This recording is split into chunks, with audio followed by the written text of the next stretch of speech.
Le relief accidenté des gorges de la Dordogne et de la Truyère contraint les activités humaines, ce qui en fait un abri pour la faune sauvage. Les rapaces y ont trouvé refuge. Ces espèces protégées demeurent menacées par le braconnage ou la destruction de leur habitat, par exemple dû à l'exploitation forestière. Certaines espèces rares sont sensibles au dérangement de l'homme. C'est le cas du circaète Jean Leblanc, grand rapace blanc au vol majestueux, et de l'aigle botté, rapace discret de la taille d'une buse. Les activités de loisirs en pleine nature sont l'occasion pour les usagers de découvrir la beauté des gorges.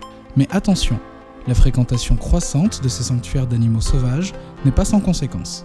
Le niveau sonore d'une activité et le nombre d'usagers sont des facteurs majeurs de perturbation. La randonnée motorisée peut ainsi générer des dérangements importants pour la faune et parfois abîmer la flore. C'est pourquoi la réglementation vient encadrer cette pratique. Emprunter uniquement les voies qui sont autorisées. Le hors-piste ou les chemins précédés d'un panneau d'interdiction pour les véhicules motorisés ne doivent donc pas être empruntés. Ainsi, vous évitez les impacts négatifs pour la faune.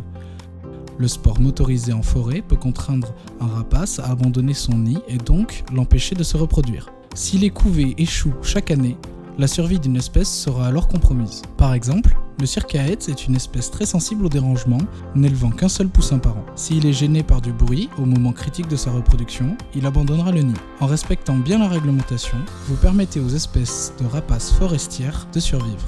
Vous devenez donc un acteur de la préservation de la biodiversité. Les zones Natura 2000 ont pour objectif de garantir le maintien de la biodiversité, notamment des populations d'espèces d'intérêt européen. Elles ne sont cependant pas des sanctuaires où les activités humaines seraient strictement limitées.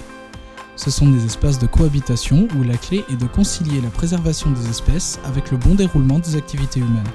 Appliquées aux randonnées motorisées, le but n'est pas de les interdire, mais de les encadrer suffisamment afin de garantir la survie des populations d'oiseaux. Pour cela, il convient tout d'abord de respecter la réglementation en vigueur. Vous pouvez aussi vous renseigner sur les zonages environnementaux, la sensibilité des espèces présentes et les périodes de reproduction. Concrètement, dans les gorges de la Dordogne et de la Truyère, un enjeu majeur porte sur la présence de rapaces très sensibles aux dérangements dans les pointes boisées et les parois rocheuses. Cette sensibilité est accrue en période de reproduction de mars à août. Il est alors recommandé de rouler à une allure adaptée permettant de limiter le bruit généré et d'éviter de randonner en groupe important. Il est préférable de limiter le nombre de passages et les temps de pause dans les secteurs sensibles. Lorsque ces activités sont cadrées par une association ou une manifestation, un zonage adapté peut être mis en place. Cela consiste à prévoir le circuit avec l'aide d'un animateur Natura 2000 et ainsi d'éviter les secteurs sensibles, positionner les zones de stationnement dans les lieux adaptés et divers autres aménagements possibles.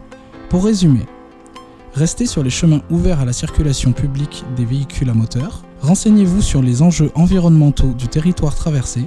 Dans les secteurs sensibles, en particulier de mars à août, limitez la taille des groupes, adaptez votre allure et évitez le passage à répétition ou les stationnements.